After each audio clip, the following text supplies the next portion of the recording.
Hello student, आज हम इस वीडियो के द्वारा कोशिका क्या है यानी सेल्स क्या है इसके बारे में अध्ययन करेंगे। तो कोशिका है क्या? कोशिका हमारे शरीर की सबसे छोटी इकाई होती है, या इस प्रकार से हम कह सकते हैं कि हमारा शरीर अनेक कोशिकाओं से मिलकर बना होता है। सभी जीवों में या पादपों में अगर देखा जाए, चाहे कोई भी जंतु हो या कोई भी पादप हो, उसका शरीर एक कोशिका या फिर एक से अधिक कोशिकाओं से मिलकर बना होता है। तो पहले हम जानते हैं कि कोशिका है क्या। तो कोशिका जीवन की आधारभूत संरचनात्मक एवं क्रियात्मक इकाई है। संरचनात्मक का मतलब है कि किसी भी जीव का शरीर छोटी छोटी कोशिकाओं से मिलकर बना होता है। उसमें एक से लेकर असंख्य कोशिकाएं तक हो सकती है। कार्यात्मक इकाई का मतलब है कि जीवन संबंधी जितनी भी क्रियाएं होती हैं वो सभी कोशिकाओं के द्वारा ही संपादित होती है। इसलिए हम कोशिका को जीवन की आधारभूत यानी मौलिक इकाई मानते हैं। ये संरचनात्मक भी है और क्रियात्मक भी है। इसके पश्चात कोशिका की खोज किसने की? तो कोशिका की खोज रॉबर्ट हुक ने सन 1665 ईस्वी में की। इन्होंने स्वनिर्मित सूक्ष्मदर्शी के द्वारा, स्वनिर्मित मतलब स्वयं का बनाया हुआ सूक्ष्मदर्शी के द्वारा, इन्होंने काठ की पतली काट के द्वारा कुछ संरचनाओं को देखा जिन्हें इन्होंने प्रकोष्ठ कहा और इन प्रकोष्ठों को कोशिका का नाम दिया। जैसे हम यहाँ चित्र में देख सकते हैं, ये यहाँ पर कुछ संरचनाएं बनी हुई हैं। जैसे मधुमक्खी का छत्ता होता है, उस प्रकार की संरचनाएं हैं। तो रॉबर्ट हुक ने इन्हें प्रकोष्ठ कहा और ये प्रकोष्ठ को बाद में इन्होंने कोशिका नाम दिया। इसके अंदर केंद्रक भी उपस्थित है। तो इस प्रकार की जो संरचनाएं थी मधुमक्खी के छत्ते के समान, उसको रॉबर्ट हुक ने कोशिका का नाम दिया। अब ये कोशिका शब्द की उत्पत्ति कहाँ से हुई? तो कोशिका शब्द की उत्पत्ति लैटिन भाषा के सेलुलोला शब्द से हुई, जिसका अर्थ होता है छोटा कमरा या छोटी कोठरी।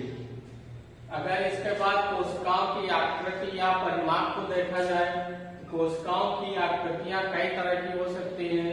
अंडाकार भी हो सकती है, बेलनाकार भी हो सकती है, दंडाकार भी हो सकती है और लंबी भी हो सकती है।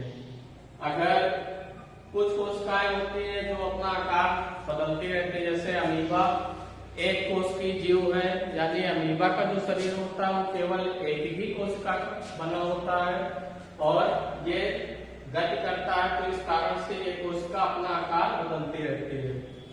कुछ कोशिकाएं ऐसी भी होती हैं जो निश्चित होती हैं या वो अपना आकार नहीं बदलती हैं, जैसे मनुष्य में तंत्रिका कोशिकाएं होती हैं। इसके पश्चात अगर इनकी परिमाप देखा जाए तो कोशिकाएं परिमाप में बहुत सूक्ष्म होती हैं और इन्हें केवल सूक्ष्मदर्शी के द्वारा ही अधिकतर देखा जा सकता है। इनका व्यास ज्यादातर 0.5 माइक्रोन से 20 माइक्रोन तक होता है। और अगर जीवाल कोशिकाओं की बात की जाए या ये कह सकते हैं कि प्रोकैरियोटिक कोशिकाओं की बात की जाए, तो इनकी माप 0.2 माइक्रोन से भी कम होती है। अगर अब तक की ज्ञात सबसे छोटी कोशिका को देखा जाए, जिसे हम माइक्रोप्लाज्मा लाइट ग्लैंडी कहते हैं, इसकी माप 0.1 माइक्रोन होती है। अगर सबसे लंबी कोशिकाओं की बात की जाए तो मनुष्य में तंत्रिका कोशिकाएं होती हैं, जिसकी लंबाई 1 से 1.5 मीटर तक होती है।